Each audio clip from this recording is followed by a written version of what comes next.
मनोज वाजपेयी जो है, ये बड़ा अच्छा सवाल किया आपने। कौन है मनोज वाजपेयी? एक बहुत ही अंतर्मुखी जी। और जो जीवन मृत्यु के रहस्य को समझने में आज भी लगा हुआ है। अच्छा। बड़ा अजीब लगेगा आपको, लेकिन ये मेरी खोज शुरू हुई थी बचपन से और आज तक चल रही है। ये जीवन मृत्यु का चक्र क्या है। अच्छा जी।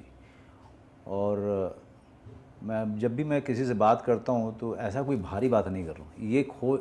ये सवाल मेरे अंदर में 8 साल की उम्र में भी था, जब मैंने पहली बार अपनी क्या था सवाल? चाची के को मरते को जब पहली बार किसी को मरते हुए देखा, किसी की डेथ देखी, और जो मैं हिला, उसके बाद से जो खोज शुरू हुई, तलाश शुरू हुई अंदर में कि जीवन मृत्यु का ये चक्र है क्या। सत्संग में आए बिना प्राणी को अपने मनुष्य जीवन के लक्ष्य का ज्ञान नहीं होता।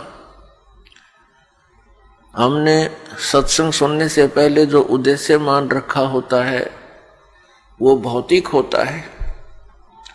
सत्संग में आने से हमारा आध्यात्मिक उद्देश्य बनता है, जो इस मनुष्य जीवन का मूल कर्तव्य है, आवश्यक कार्य है।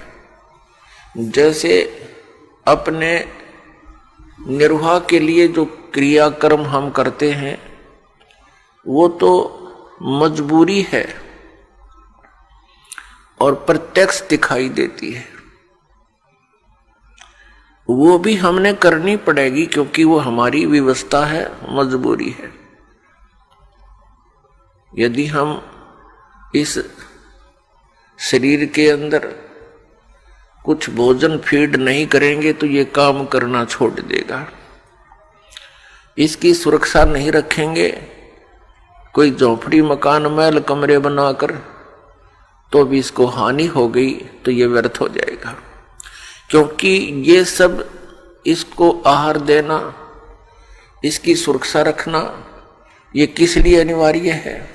केवल इसीलिए नहीं कि हमने बच्चे पैदा करने हैं, फिर उनको पालना पोसना है, उनका विवाह कर देना है और फिर मर जाना है। ये तो जो क्रिया है ये हमारे प्रारब्धवश सब हो रही है, ये तो हमारी मजबूरी है। और जो कार्य जरूरी है वो सत्संग से ज्ञान होता है। तो वो पुण्यात्मा धन्य है जो सत्संग के अंदर आकर के इस अध्यात्म मार्ग को ध्यान पूर्वक सुनते हैं। तो पुण्यात्माओं, सत्संग में आने से प्राणी को ज्ञान होता है कि हम क्या कर रहे हैं, हमने करना क्या चाहिए था।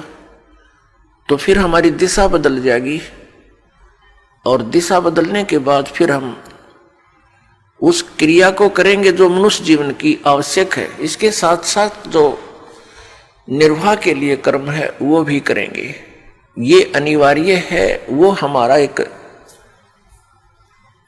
आवश्यकता है हमारी उसकी शरीर निर्वाह के लिए, तो उसको भी हम मिनिमाइज करेंगे,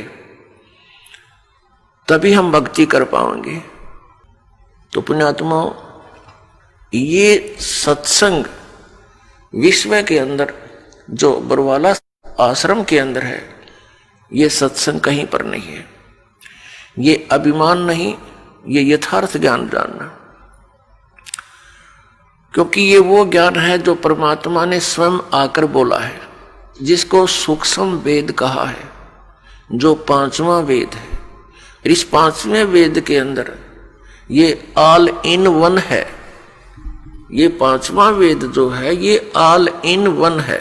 परमात्मा कबीर देव जी स्वयं सतलोक से आते हैं, जहां हम सभी का उद्गम स्थल है, जहां हम सभी उत्पन्न किए गए थे, जहां हम रहा करते थे, वो सतलोक है। सतलोक का अर्थ है शाश्वत स्थान। शाश्वत मीन सदा रहने वाला, जिसका कभी नाश ना हो। हम वहां रहा करते थे सतलोक में, हमारा जन्म और मृत्यु नहीं होता था, वृद्ध अवस्था नहीं थी, वो अनाम्य लोक है। अनामे का अर्थ होता है जिसमें कोई रोग ना हो। एक अनामी लोक है वो अलग है, अनामे का अर्थ होता है जिसमें कोई रोग ना हो। हम उस लोक में रहा करते थे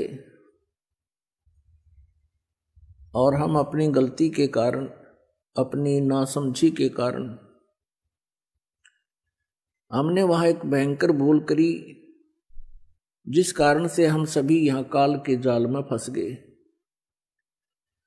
ये काल का लोक है जो श्रीमद् भगवत गीता अध्याय नंबर 11 के श्लोक 32 में खुद कहता है कि मैं काल हूं अर्जुन, अब सभी को खाने के लिए आया हूं, सबका नाश करूंगा। गीता जी अध्याय नंबर 4 के श्लोक 5 और 9 में ये खुद कहता है, अर्जुन तेरे और मेरे बहुत जन्म हो चुके हैं, तू नहीं जानता मैं जानता हूं। मेरे जन्म और कर्म अलौकिक है।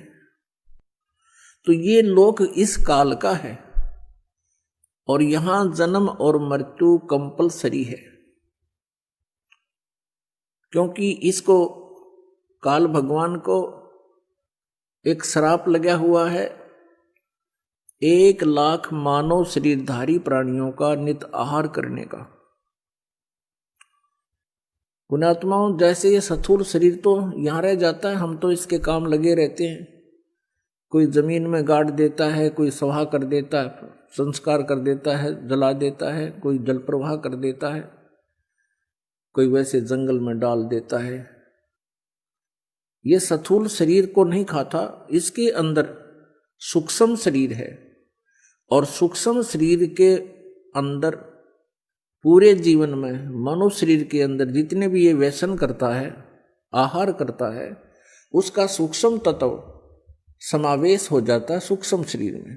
और उस सारे 1,00,000 मानव शरीरधारी प्राणियों को तपतशिला के ऊपर एक बहुत बड़ी तपतशिला माने अपने आप गर्म एक तवे जैसी पत्थर की टुकड़ी है, उसके ऊपर डाल देता है।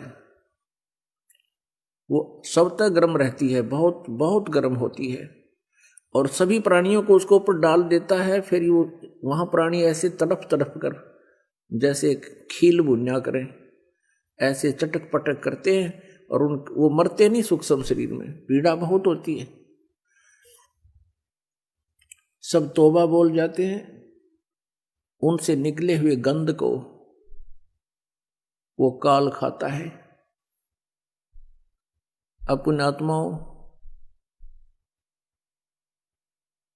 जिसका उद्देश्य ही यहां खाना है, मारना है और इसीलिए जन्म और मृत्यु यहां कंपलसरी है, तो ऐसे लोक में हम रह रहे।